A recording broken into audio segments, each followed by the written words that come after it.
So look, I'm trying to figure out what flight school to go to, and I've narrowed it down to two. ATP or Blue Line Aviation. This video is specifically me going over my experience visiting ATP's Tampa location.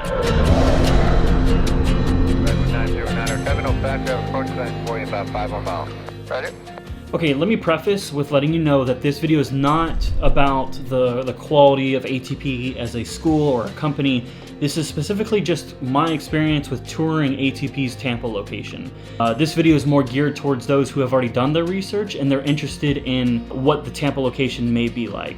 Because everything that I've been able to find, it's only been word of mouth. There's barely any pictures or video or anything about this location, or anybody really talking about it besides on forums. So, I'm here to help out. If you'd like to skip straight to the tour and skip me talking about myself, you go to the timestamps that'll be in the description, or you can follow the tabs that are here at the bottom of the video and you can just scroll through and find the portion that you may be interested in. Okay, my name's Andy. The only aircraft experience I really have is I worked on aircraft for 6 years in the Air Force. I worked on KC-135 air refuelers. And besides that, the only flight time I really have experience with of actually flying a plane was my discovery flight that I did with Blue Line, which will be in my Blue Line tour video that I'm doing as well. So make sure to check that one out. So I was specifically looking for schools that had zero to hero type programs, fast track programs that would get me from no experience all the way to my airline transport pilot rating so I can start working for the airlines. And I want to do this as fast but as effectively as possible because you don't want to go too fast. If you're looking for details about the program, I'll put the link in the description directly to ATP's website talking about the career pilot program.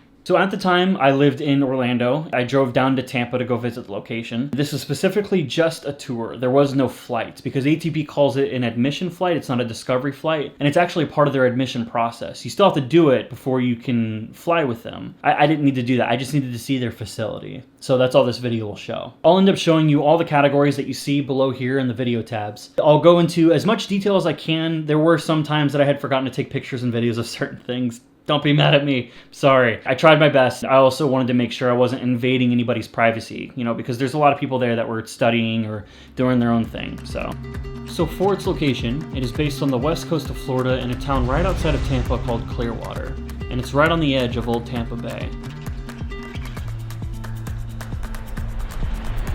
It's at the St. Pete Clearwater International Airport, and this airport is a Class D airspace during service hours, and Class E outside of that, for those that are wondering about how regulated and how busy this airspace actually is. The thing you have to consider when you're trying to determine what school you want to go to is weather. I lived in Florida for about 5 years. I have a good understanding of how the weather works there, as much as I can, because here's the thing. Florida's weather is insanely sporadic, but it never holds for a very long time. It's really common for you to have a completely clear day all the way up until 2-3 p.m. and then it storms until 5 and then it's fine for the rest of the day. And you have hurricane season, stuff like that. But other than that, I mean, it's Florida. It's beautiful.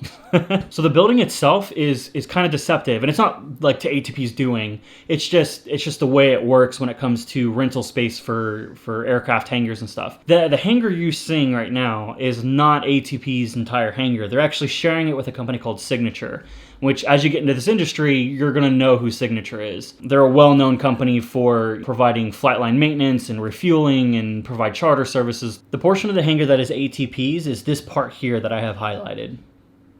They have a portion of the first floor and they have the majority of the second floor. You'll see offices for Signature and a company called V1 throughout the building. To get to the entrance, you have to go to the south side of the building. Essentially, when you're facing the building, you have to go around to the side and all the way to the gate that's right near the flight line.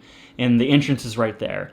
And then that's where you'll walk straight into the lobby. This is kind of funny because this tour was scheduled, and when I arrived, they were a little lost. When I showed up, it seemed like I may have been on schedule, but maybe they just didn't have someone connected to me, because they instantly had to go find an instructor that would be able to provide me the tour. And luckily there was one, and he was awesome, my instructor, which I'll talk about later. So the first part as you enter is the lobby.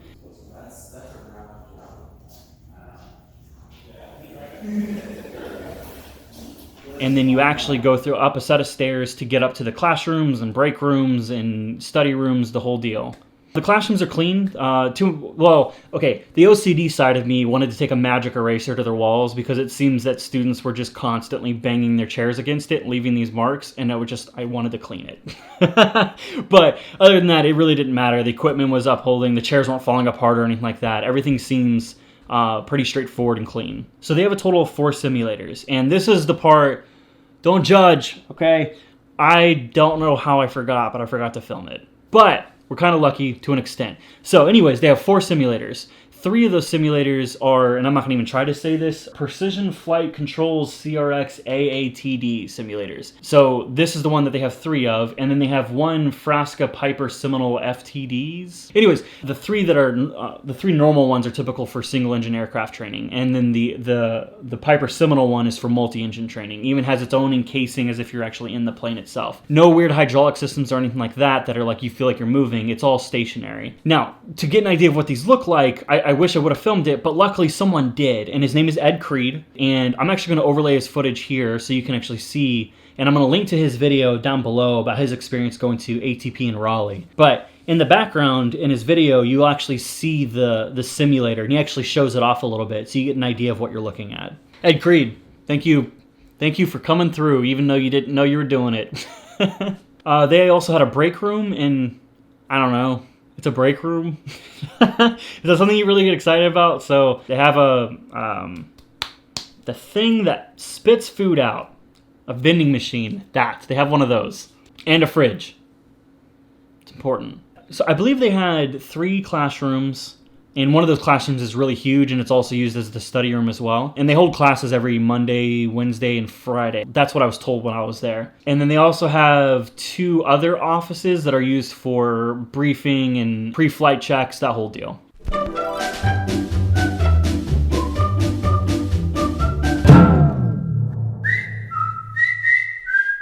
So the flight line itself is actually kind of cool, and this has a lot to do with, once again, being in Florida, especially Clearwater, Florida, because Clearwater is known for, get this, clear water. What's actually kind of cool about it is when you take off, when you look at the strips, obviously depending on which direction you're allowed to be taken off, you fly right over water, right over downtown Tampa. Beautiful sight to see all that, and the flight line itself is just really cool. Plus the Coast Guard's there. Actually, as I was out there, which you can see in this footage here, as the instructor was taking me out to go look at some of the aircraft, one of the Coast Guard C-130s were landing at that same time, which is kind of nostalgia for me because that's what they train you on in the Air Force. That's when you become an electrician, that's the aircraft you train on, and that aircraft is awesome. It's kind of funny too because you could tell ATP's dominance there at least on the general aviation side, because there's another flight school there, like right next door. It's funny, you just see ATP, ATP, ATP, ATP, ATP, all these planes from ATP, and then there was like these other aircraft that didn't look that clean or whatnot, and I don't know, maybe they're great, I have no idea. I really didn't look into that flight school. But ATP clearly had a dominant fleet there.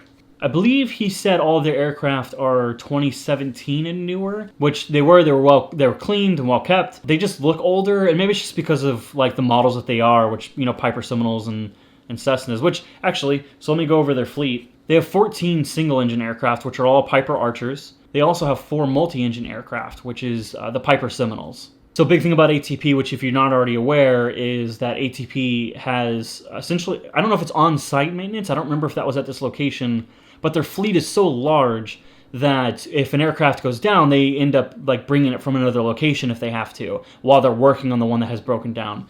So I don't think access to aircraft will ever be an issue with going to a school like ATP. So to me, I think this is probably one of the most important factors. Obviously, you care about people's outline of safety and stuff like that, which ATP is known for being insanely safe, is the people. So the instructor that was giving me the tour was awesome. Insanely, not only was he really knowledgeable about the operations for ATP, but he was very transparent. He was clear about the cons that I might run into, the pros, really wanted to make sure that ATP would be suited towards me rather than some kind of like salesy pitch type thing. He was insanely knowledgeable of the aircraft that I was going over, and he was explaining me different scenarios that he runs into, the joys and the scares of being an instructor, that whole deal. It was a really enjoyable experience and a very well-spoken guy. For students, it was kind of hard to determine. There was a handful of students there while I was there. So when I entered the break room, the first thing I did, I walked in the door and was like, hey, is there anyone here I can talk to just about their experience? Which I highly recommend. If you go to any flight school, you need to talk to not only instructors, but you need to talk to the students as well. Students are going to be less prone to want to pitch you anything, and they're going to convey their true experience, especially because of how much money they're spending to get to this school. From my experience, I was able to sit down with 2 of the students. One had only been on for about a week. The other came in with his private license, and I forget how long he had been there. I think a couple months or something. The student that had only been there a week looked overwhelmed like crazy, but that's what you should expect with schools like this, these fast track programs, is these essentially, they're cramming, you know what, like 3-4 years of schooling into a 9-month period. Yeah, he said he was a little overwhelmed, but he said he was really enjoying it though. He's like, he can see how he'll be able to catch up to it eventually. He said it's just, in the beginning, there's just a lot to take in. The other guy that came in with his private, and it's funny, I met a couple people that came in with their private, and it actually, a lot of people seem to recommend that. They seem to recommend getting your private before coming into ATP. And now mind you, this is anecdotal. This is specifically just students that I met here at this location, and it was only 3 people that told me this.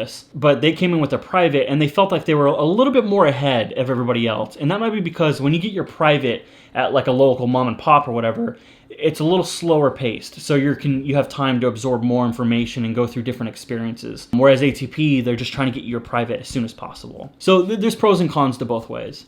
Other than that, when it comes to their opinion about the education and the instructors, they have had a clear and awesome experience when it comes to their instructors. And they even brought up that there's this option that if you don't like the instructor you're with, you can transition and ask for a different person. You have to clearly explain why, but you do have the option to switch instructors. But from the people I've talked to, not a single person's had to do that. So their instructors seem to be on point. The last subject I want to talk to you about is student housing. And this seems to be across the board, no matter what flight school you go to. The apartments that you get put into are great. The people, like living with another person, kind of is like meh. So if you're not aware of this already, when you go to ATP's flight school, if you choose their student housing, they will take like I think it's a 2-bedroom apartment, and they put 2 people per bedroom, and you sleep essentially in a twin-size bed. Every time I've talked about this subject, it seems like it's always like a horror story of some sort, where the kid that they got roomed with is constantly playing video games late at night, or they have the inability to study while they're at home because of something that's going on, or they're dirty. Typical cliche. It comes with the nature of having a roommate sometimes,